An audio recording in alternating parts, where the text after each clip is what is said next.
હવે આ CAITએ આજે એક વ્હાઇટ પેપર જાહેર કર્યું છે અને એવી ચિંતા વ્યક્ત કરી છે કે દેશની અંદર ક્વિક કોમર્સ પ્લેટફોર્મને કારણે દેશના 3 કરોડ જેટલા રિટેલર્સ વેપારીનો બિઝનેસ ખતરામાં છે।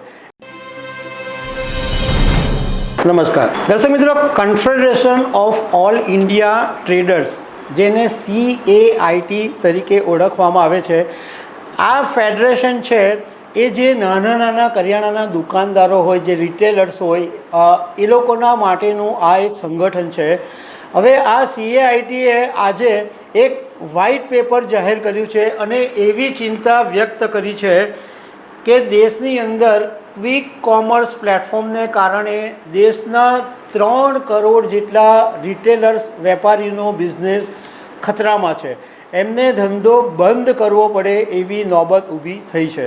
તો આના વિશે હું તમારી સાથે વાત કરીશ। મારું નામ રાજેશ શાહ છે અને તમે જોઈ રહ્યા છો ગુજરાતના સૌથી મોટા ડિજિટલ ન્યૂઝ પ્લેટફોર્મ ખબર છે .com-ને। દેશમાં આપણે કેટલાક સમયથી જોયું છે કે ક્વિક કોમર્સ પ્લેટફોર્મ એટલે કે ગણતરીની મિનિટોની અંદર તમારા ઘરે સામાન પહોંચાડી દે એવું પ્લેટફોર્મ, એની જે એપ છે એનો ઝડપથી પ્રસાર થઈ રહ્યો છે।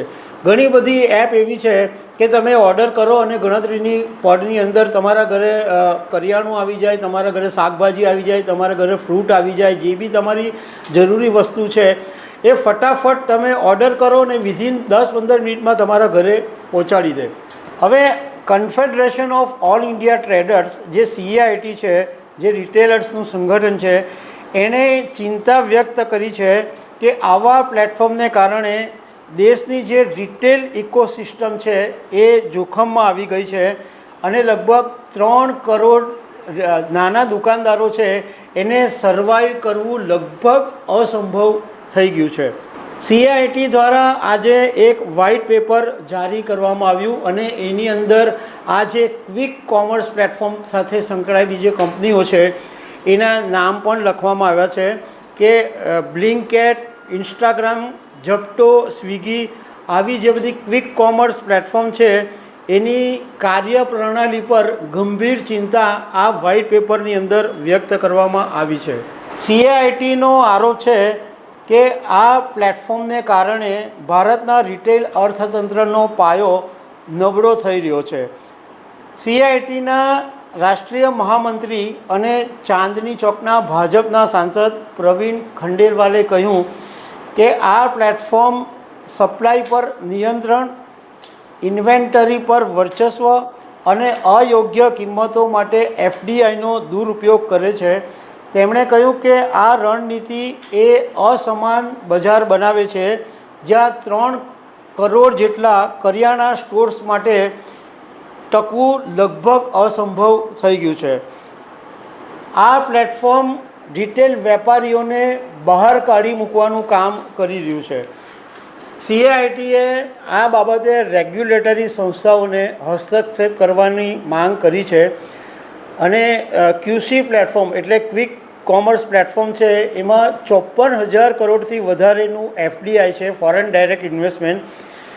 તો ખંડેલવાલે આરોપ લગાવ્યો છે કે આ રોકાણનો ઉપયોગ ન તો ઇન્ફ્રાસ્ટ્રક્ચર માટે થયો છે કે ન તો લાંબા ગાળાની સંપત્તિ માટે, એને બદલે ઓપરેશનલ નુકસાન છે એને કવર કરવા માટે અને સપ્લાય ચેઇન પર નિયંત્રણ મેળવવા માટે અને અયોગ્ય ડિસ્કાઉન્ટ ઓફર કરવા માટે આનો ઉપયોગ કરવામાં આવી રહ્યો છે। આ CAIT ઘણા વર્ષોથી રિટેલર્સો માટે લડત આપે છે અને આ પ્રવીણ ખંડેલવાલ તો અત્યારે ભાજપના ધારાસભ્ય છે, તો એ રિટેલર્સ માટેનો આ મુદ્દો માટે લડત ઉપાડવી પડે છે એ એક મોટી વાત છે। ઘણા સમયથી, આજથી નહીં પણ કદાચ 10 વર્ષ પહેલાંથી આ વાતની ચર્ચા થઈ રહી છે કે આ બધા જે પ્લેટફોર્મ છે ક્વિક કોમર્સના, એને કારણે જે નાના નાના દુકાનદારો છે એનો ધંધો લગભગ બંધ થઈ જશે।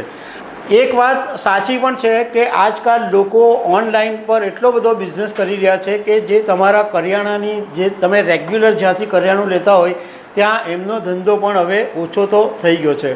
પરંતુ મૂળ વાત એ છે કે આ બધા કરિયાણાના વેપારીઓએ પણ સમયાંતરે બદલાવવું પડે, એ પણ એવી માંગ વર્ષોથી થતી આવી છે। પરંતુ ઘણા કરિયાણાના વેપારીઓ હજુ બદલાતા નથી અને જૂની ઘરેડમાં જ કામ કરી રહ્યા છે. તો દર્શક મિત્રો, આવી અનેક વાતો સાથે અમે તમને મળતા રહીશું. Thank you very much.